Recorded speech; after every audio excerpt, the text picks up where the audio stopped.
तो स्टूडेंट, स्वागत है आपका हमारे YouTube channel RK smart study classes में। तो ये साइंस का फिजिक्स बुक है जिसे भौतिकी कहते हैं। ये क्लास 9th का हिंदी मीडियम बच्चों के लिए लेके आए हैं। ये चैप्टर फर्स्ट है फिजिक्स बुक का, यानी कि फर्स्ट चैप्टर, जिसे विज्ञान और मापन कहा जाता है। विज्ञान और मापन को अंग्रेजी में साइंस एंड मेजरमेंट कहते हैं। साइंस एंड मेजरमेंट कहते हैं। इस चैनल पर क्लास 9th की साइंस और मैथ और हिंदी और इंग्लिश, इन सभी विषयों की तैयारी संपूर्णतः कराई जाएगी। अगर हमारे यूट्यूब चैनल पर आप नए हैं तो चैनल को सब्सक्राइब कर बेल आइकन को दबा ले, जिससे हमारे वीडियो की नोटिफिकेशन सबसे पहले आप तक पहुंच सके। तो बिना देरी करते हुए आपको हम विज्ञान और मापन चैप्टर करवा दे रहे हैं। ये क्लास 9th का फिजिक्स का है। ये साइंस के अंतर्गत आता है। ये साइंस में 3 सब्जेक्ट जो होते हैं, फिजिक्स, केमिस्ट्री, बायोलॉजी, इसमें से फिजिक्स लेके आए हैं। फिजिक्स का बुक हम संपूर्णतः आपको करवाएंगे। तो सर्वप्रथम विज्ञान और मापन में हम विज्ञान देख लेते हैं। विज्ञान कहता है सावधानी पूर्वक और क्रमबद्ध तरीके से किए गए प्रयोग और परीक्षणों द्वारा प्राप्त ज्ञान को ही विज्ञान कहते हैं। तो कहा जाता है सावधानी पूर्वक और क्रमबद्ध तरीके से किसी भी प्रयोग, हम किसी भी प्रयोग या किसी भी चीज को बनाते हैं, साइंस के अंतर्गत बनता है। किसके अंतर्गत बनता है? साइंस के अंतर्गत बनता है। और उसे सावधानी पूर्वक बनाना पड़ता है। उसे किस तरह से बनाना पड़ता है? और सावधानी पूर्वक बनाना पड़ता है, तथा आप इसे प्रेक्षणों द्वारा प्राप्त ज्ञान, ये जो बनाते हैं ना, वो क्या हमें पता चलता है, उनसे क्या हमें जानकारी मिलती है, यह सब जानकारी को ही विज्ञान कहते हैं। चलिए, तो विज्ञान तो समझ में आ गया, और उसके बाद नेक्स्ट विज्ञान का प्रकार देख लेते हैं। तो नेक्स्ट टॉपिक है विज्ञान। विज्ञान की 2 शाखाएं होती है। अब जो हमने विज्ञान जाना कि सावधानी पूर्वक और क्रमबद्ध तरीके से किए गए प्रयोग और परीक्षणों द्वारा प्राप्त ज्ञान को ही विज्ञान कहते हैं। इसके आधार पर विज्ञान को 2 शाखाएं होती है। विज्ञान की 2 शाखाएं होती है, जिसे ये रहा विज्ञान। विज्ञान की 2 शाखाएं होती है, भौतिक विज्ञान और जीव विज्ञान, जिसे physical science and life science कहा जाता है। तो भौतिक विज्ञान किसे कहते हैं, उसके बारे में कुछ जानकारी आप लोगों को दे देते हैं। इनमें निर्जीव पदार्थ तथा उनसे संबंधित घटनाओं का अध्ययन किया जाता है, जिसे भौतिक विज्ञान कहते हैं। जीव विज्ञान, इसमें सजीव पदार्थ तथा उनसे संबंधित घटनाओं का अध्ययन किया जाता है, जिसे जीव विज्ञान कहा जाता है। चलिए, इसके बाद हम अब जान लेते हैं भौतिक विज्ञान और जीव विज्ञान के कितने शाखाएं होते हैं। तो भौतिक विज्ञान के भी 2 शाखाएं होते हैं, भौतिकी और रसायन शास्त्र। यानी कि भौतिकी को फिजिक्स कहते हैं, इसी को हम पढ़ने जा रहे हैं। इसी भौतिकी को हम पढ़ने जा रहे हैं। और ये रसायन शास्त्र, इसे भी पढ़ेंगे, यानी कि भौतिकी और केमिस्ट्री, इसे भी पढ़ेंगे।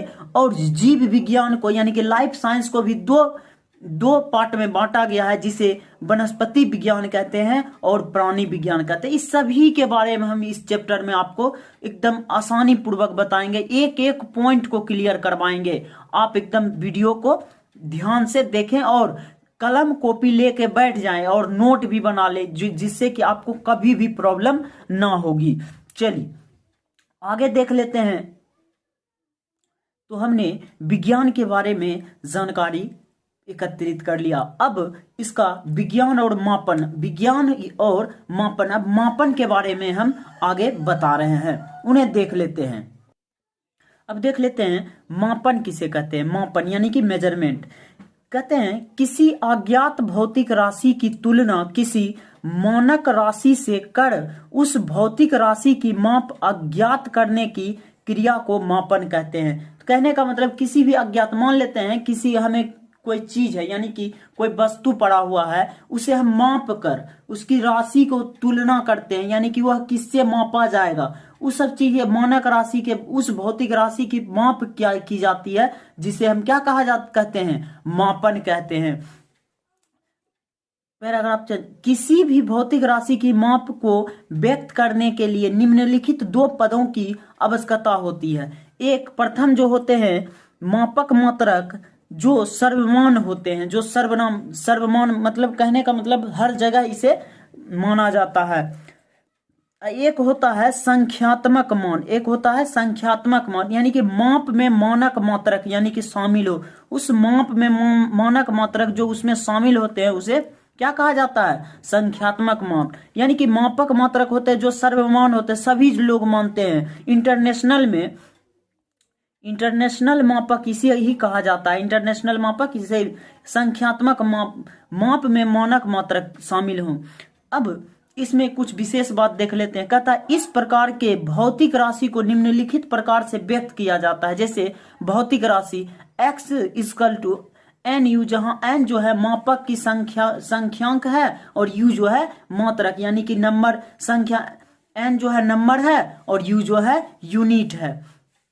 तो आपने यहां तक देख लिया, चलिए आगे लेके आते हैं। अब देख लेते हैं राशि के बारे में, यानी कि किसी राशि के पूर्ण ज्ञान के लिए दो बातें आवश्यकता होती है, जिसे मात्रक और संख्यांक कहते हैं। मात्रक जिसे राशि को व्यक्त किया जाता है, और संख्यांक जो राशि में मात्रक की संख्या कहलाता है, उसे क्या कहते हैं, संख्यांक कहते हैं। तो कहने का मतलब क्या है कि मात्रक जिससे राशि को व्यक्त किया जाता है, किसी भी चीज से कोई भी राशि को अगर व्यक्त करते हैं तो वह मात्रक कहलाता है, और किसी भी संख्या के आधार पर करते हैं तो वह क्या कहलाता है, संख्यांक कहलाता है। उसके बाद भौतिक राशियां देख लेते हैं। भौतिक राशि फिजिकल क्वांटिटी जिसको अंग्रेजी में कहते हैं, कहता है भौतिक राशि भौतिक के नियमों को जिन पदों में व्यक्त किया जाता है उन्हें भौतिक राशि कहते हैं। जैसे लंबाई हो गया, द्रव्यमान हो गया, समय हो गया, बल हो गया, ईटीसी अनेक प्रकार की हो जाएंगे। उसके बाद आते हैं भौतिक राशि, यानी कि भौतिक राशि दो प्रकार के होते हैं। भौतिक राशि दो प्रकार के होते हैं, एक होते हैं आधारी राशि और एक होते हैं व्युत्पन्न राशि। यानी कि एक होते हैं आधारी राशि, एक होते हैं व्युत्पन्न राशि। तो अब हम देख लेते हैं आधारी राशि किसे कहते हैं और व्युत्पन्न राशि किसे कहते हैं। तो आधारी राशि देख लेते हैं। आधारी राशि कहता है वैसी राशियां जो स्वतंत्र मानी जाती है आधारी राशि कहलाती है। कहने का मतलब है वैसी राशि जो स्वतंत्र होती है उसे आधारी राशि कहते हैं। जैसे द्रव्यमान, लंबाई, यह सब स्वतंत्र होते हैं, इसीलिए इसे क्या कहा जाता है, आधारी राशि कहते हैं। व्युत्पन्न राशि, व्युत्पन्न राशि कहने का मतलब क्या है कि वैसी राशियां जिसे आधारी राशि के पदों में व्यक्त किया जाता है वह व्युत्पन्न राशि कहते हैं। यानी कि जिसे आधारी राशि के रूप में व्यक्त हम करेंगे उसे क्या कहा जाता है, व्युत्पन्न राशि कहते हैं। तो जैसे क्षेत्रफल हो गया, आयतन हो गया, ईटीसी और बहुत सारी हो जाएंगी, ये सब क्या कहलाएंगी, व्युत्पन्न राशि। यानी कि क्षेत्रफल को किस प्रकार से हम प्रयोग करते हैं आधारी राशि के रूप में उसे देख लेते हैं। जैसे क्षेत्रफल हो गया तो क्षेत्रफल निकालने के लिए हमें लंबाई और चौड़ाई को ज्ञात करना पड़ता है। लंबाई भी ज्ञात करनी पड़ती है और चौड़ाई को, दोनों में गुना कर देते हैं तो हमें क्या प्राप्त हो जाता है, क्षेत्रफल। यानी कि लंबाई गुना चौड़ाई को करते हैं तो हमें क्या पता चलता है, क्षेत्रफल। उसी प्रकार अगर हम आयतन को निकालते हैं, आयतन बराबर होता है लंबाई गुना चौड़ाई गुना ऊंचाई। मान लेते हैं कि कोई एक वस्तु है, उसमें अगर हम आयतन उसका निकालेंगे, मान लेते हैं कोई प्रकार का एक इसमें धारिता है, मान लेते हैं ये कोई वस्तुएं हैं, इसका अगर हम आयतन निकालेंगे तो इसमें सर्वप्रथम हमें क्या निकालनी होगी, इसकी लंबाई भी निकालनी होगी। क्या निकालनी होगी, लंबाई भी निकालनी होगी, चौड़ाई भी निकालनी होगी और इसकी ऊंचाई भी निकालनी होगी। इसकी क्या निकालनी होगी, इसकी ऊंचाई भी। इसी प्रकार से हम इसको ज्ञात करते हैं। जैसे जैसे चैप्टर आते चला जाएगा हम आप लोगों को बताते जाएंगे। चलिए नेक्स्ट देख लेते हैं।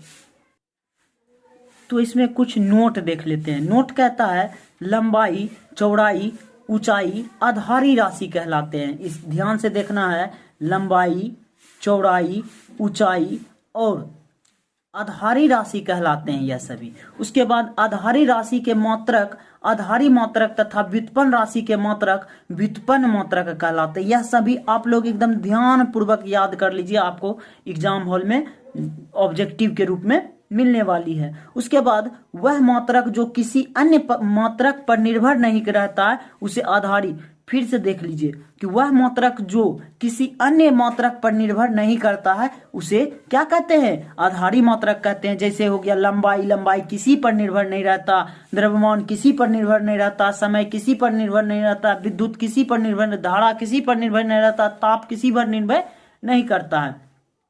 तो आपने देखा, तो आप इसे नोट को एकदम ध्यान पूर्वक पढ़कर और आप इसे क्या कर सकते हैं, अपने कॉपी में नोट डाउन कर सकते हैं। आप